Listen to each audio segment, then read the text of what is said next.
Daddy's gotta go to work.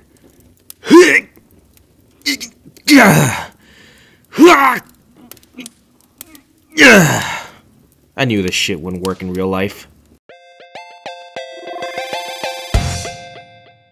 The Fate of the Furious is the 8th movie in the Fast and Furious franchise. 8th. Can you believe that shit? Just think, this all started from a movie about souping up your Civic and illegal street racing. And now we have this series of over-the-top action heist films where Vin Diesel can talk like this about American muscle and family, and basically growl his way past any car crash and injury. So Fate of the Furious starts off in typical Fast and Furious fashion, with a tropical setting filled with nice cars, surrounded by sexy women. We see Dom and Letty enjoying their honeymoon in Cuba, and just living the life they always wanted. Until one day, Dom runs into Charlize Theron's character, who happens to be a cyberterrorist named Cipher, and apparently has some sort of leverage over Dom. With her leverage, she coerces Dom to work for her, which forces him to go rogue, and turn on his family. Eventually, the team is rounded up by Kurt Russell's character, and they go off on this elaborate mission to stop Cipher and figure out what happened to Dom.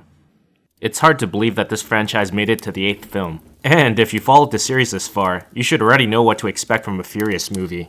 This movie knows exactly what it is, and that is an all-out popcorn action movie with a downright ridiculous plot and some pretty cheesy dialogue, to be honest. But is it entertaining?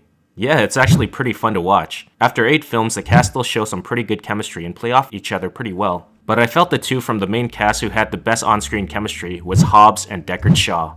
Those two bickering throughout the film was genuinely entertaining to watch, and The Rock even pulled out some of his insults from his WWE days, threatening to punch Shaw's teeth so far down his throat that he would need to stick a toothbrush up his ass just to brush him. They should totally continue to pair Hobbs and Shaw together in future Furious films to expand upon this relationship. They also added more to Shaw's character in this movie, and added an action scene with him and a baby that, although I thought was pretty cheesy, it was sold pretty well by Jason Statham and made Shaw a pretty likable character. There was also a brief mention of Brian and Mia in this movie, which I thought was a nice touch to signify that even though Paul Walker has passed away, the character of Brian O'Connor continues to live on within this universe. And there's also a pretty touching and endearing scene at the end of the film that pays tribute to Paul Walker.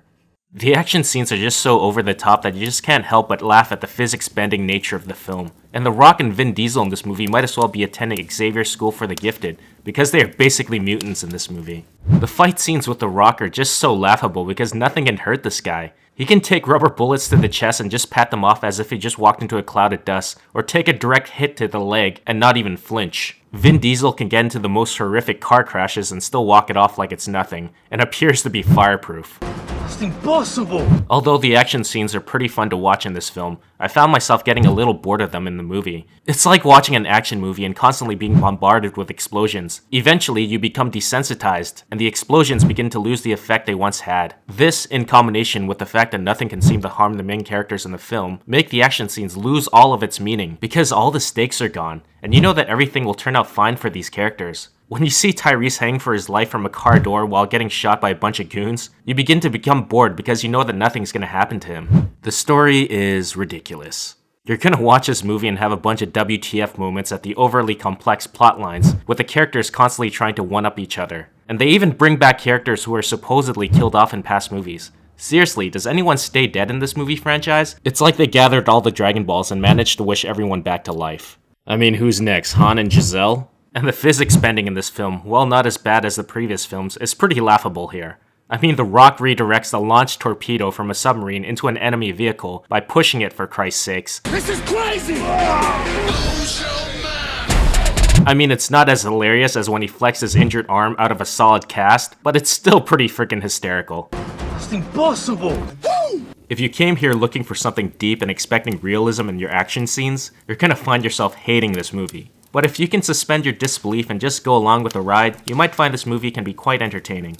Fate of the Furious is by no means a good movie, but I found myself laughing and having a good time with it. So I'm gonna give it a meh.